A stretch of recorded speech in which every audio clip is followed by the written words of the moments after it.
Estão perguntando aqui do Memphis. O Diniz ontem elogiou o Memphis. Falou que é uma estrela, estrela mundial. Que quer que ele fique. Super estrela mundial. E eu achei que o Diniz foi bem ontem na entrevista, que foi?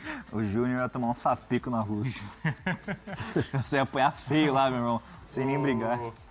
Ah, tem a informação do Bruno, porque eu achei, Bruno, que o Diniz foi bem na entrevista ontem. E a Fiel abraçou o Diniz, hein?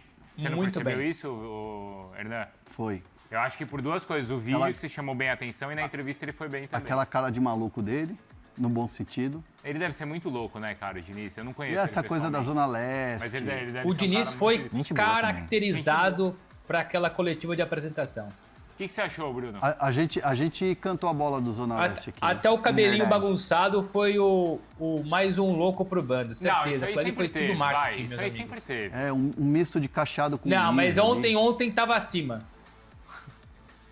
Mas a Fiel aqui, a Fiel gostou da primeira entrevista, viu, Bruno?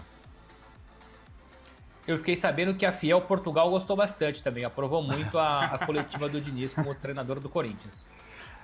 Tem algum detalhe aí do contrato? Tem. Bruno? Do contrato não. Do contrato ou de algum bastidor, Bruno?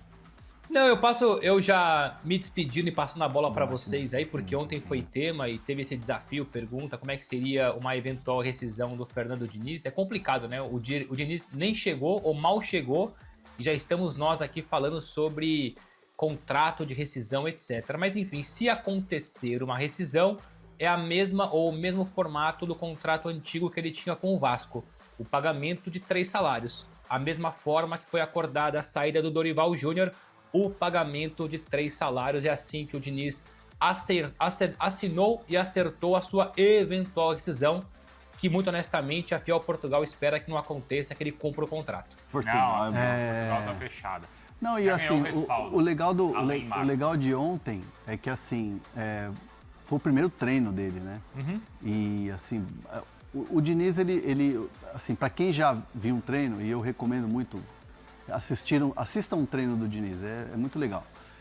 Treino à vera mesmo, né? Não tô falando bobinho e tal. Ontem foi um treino muito leve, assim, não tinha muito, foi reapresentação pós, né, dos caras irem para campo, tem a questão do desgaste e tudo mais, então ele fez um treino mais dinâmico ali no aquecimento, convocou ali alguns jogadores para fazer uma movimentação de mais assim, de você ter fluidez, de você ter agilidade e intensidade, e foi só.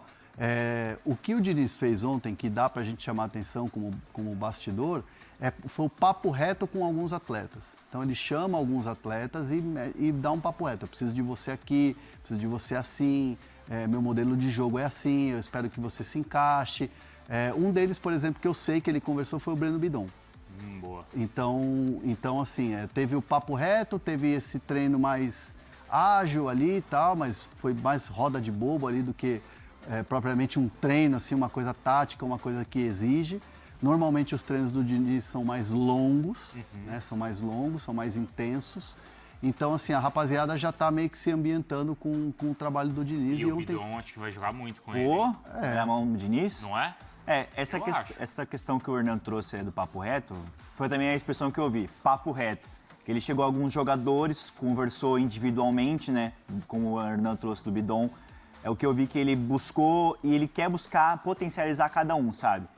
Foi uma conversa no sentido que, assim, mudar a chave rapidamente. Vocês são bons, têm qualidade para isso, mas a gente precisa mudar a chave, virar essa chave e encontrar o caminho das vitórias. Então, por isso que o Diniz foi contratado, para ele mudar essa situação. E ele quer tirar esses jogadores da fase ruim, por exemplo, usar um cara que a gente sabe que é muito bom, que é o Garro. Então, o Diniz, ele precisa recuperar esses jogadores e ele chega ao Corinthians já conversando sobre isso. Sobre recuperar esses jogadores importantes, como o Depay, que também não vive uma grande fase, principalmente o Garro, que é um alvo de muitas críticas. Ele já conversando nos bastidores com esses atletas, esse papo reto, esse contato tete a tete ali, né? Para potencializar os jogadores que ele sabe que pode entregar.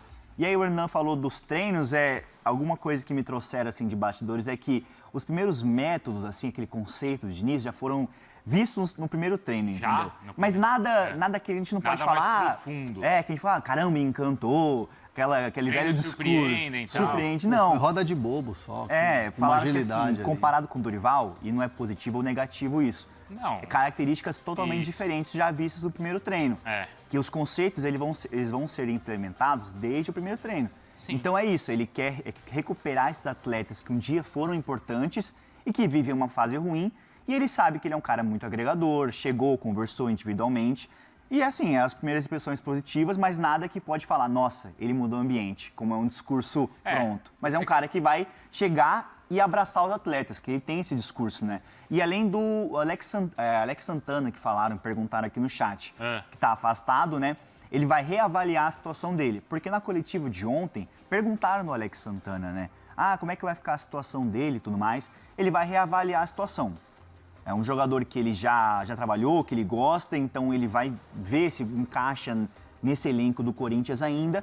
E o que eu vi também é que ele vai trabalhar muito com os jovens.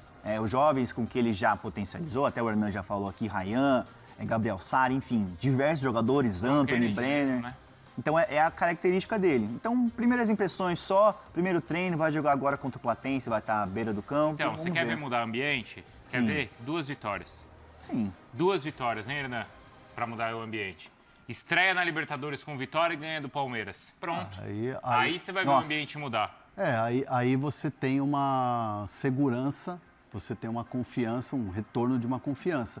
Mas assim, pra gente, a gente tem que tomar muito cuidado, né, com essa coisa do empolgômetro, porque daqui a pouco perde o jogo na Libertadores, perde um segundo jogo em Libertadores, empata em casa, vira chacota, né? Os métodos e tal, desde o primeiro dia.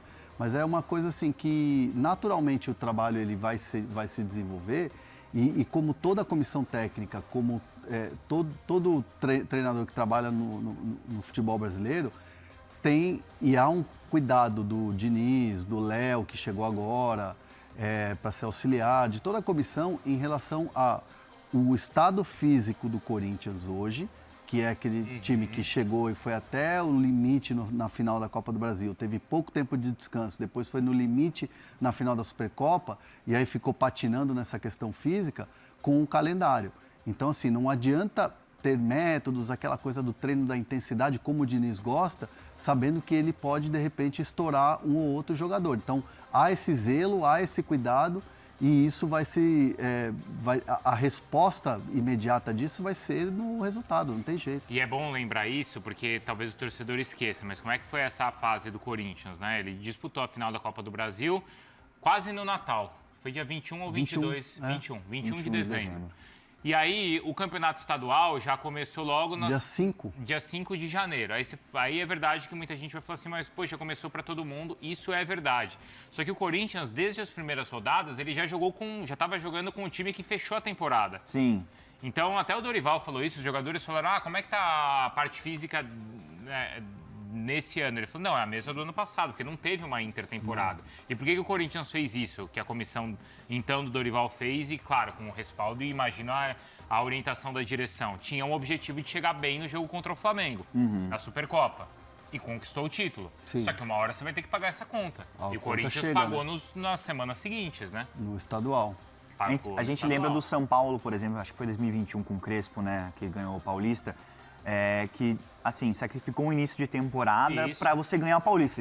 O São Paulo focou em ganhar o Paulista. Foi. Depois sofreu com as consequências. Copa do Mundo. Depois é difícil, gente. É difícil você manter mesmo nível de janeiro a dezembro. Isso não existe esporte nenhum. Ainda mais quando a gente fala que o Corinthians, como você trouxe, disputou dia 21 a final da Copa do Brasil e logo na segunda semana de janeiro... Por exemplo, o que o Flamengo fez? Disputou a final... Não, o Flamengo não, era o Vasco.